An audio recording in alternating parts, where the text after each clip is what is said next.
Hello students, as you know that we have completed chapter number 8 wind storms and cyclones.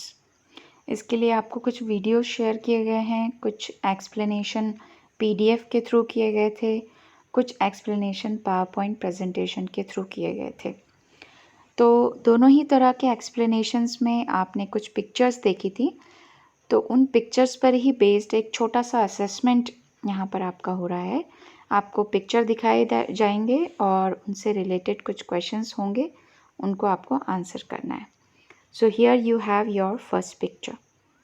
इसमें एक activity का picture दिखाया गया है बच्चों, और आपसे ये पूछा गया है कि इस एक्टिविटी से हम क्या कंक्लूजन निकाल सकते हैं। ये जो एक्टिविटी है इससे क्या कंक्लूजन निकलता है।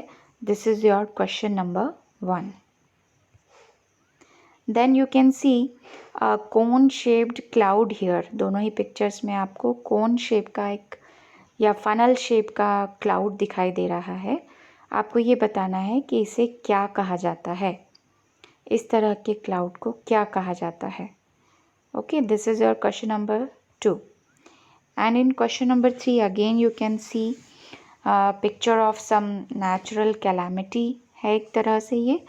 तो ये किस नेचुरल कैलामिटी की बात यहाँ पर की जा रही है, इस पिक्चर में किस को शो किया जा रहा है, उसका नाम आपको बताना है।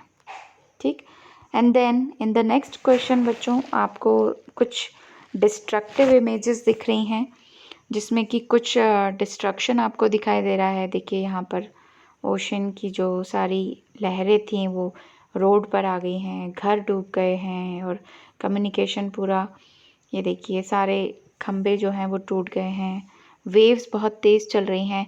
तो ये सारे जो डिस्ट्रक्टिव कॉन्सिक्वेंसेस किस नेचुरल कैलामिटी के बाद आए होंगे, उसका नाम आपको बताना है।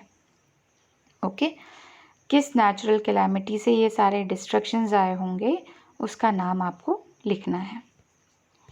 Then in the next picture you can see again an activity जिसमें कि बलून को एक बॉटल में फिक्स किया गया है। एक में बलून जो है आपको डिफ्लेट दिखाई दे रहा है, एक में थोड़ा फूला हुआ दिखाई दे रहा है। तो आपको बताना है कि इस एक्टिविटी से क्या कंक्लूजन निकलता है। आपको बताना है इस एक्टिविटी से क्या कंक्लूजन निकाला जा सकता है। Okay, and then in the next picture you can see it is a picture of a device.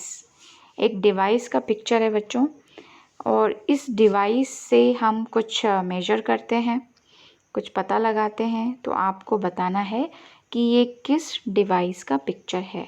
You have to tell the name of the device children. So this is your question. And then in the next picture you can see a picture of earth. इस picture में आपको बताया गया है कि equator पर और कुछ यहाँ कुछ लैटिट्यूड्स बताए गए हैं। इन सब से जहाँ पर हमको पता है कि इक्वेटर पर सीधे सन रेज आती हैं, पोलर रीजन्स में सीधे नहीं आ पाती हैं। तो इस पूरी प्रोसेस में आपको किसका फॉर्मेशन शो किया गया है, क्या बनता है इस तरह से अनइवन हीटिंग से। इस तरह की अनइवन हीटिंग से अर्थ पर क्या प्रोड्यूस होता है। एक बार फिर से क्वेश्चन सुनिए। अनइवन हीटिंग जो होती है अर्थ पर, उससे क्या प्रोड्यूस होता है, वो किस के प्रोडक्शन कॉज करती है, ये आपको बताना है। Uneven heating on earth results in what, ये आपका क्वेश्चन है बच्चों। ठीक है, so these are your questions based on some pictures. इनके आंसर्स आपको लिखने हैं बच्चों और ग्रुप में सेंड करने हैं। Okay, thank you children.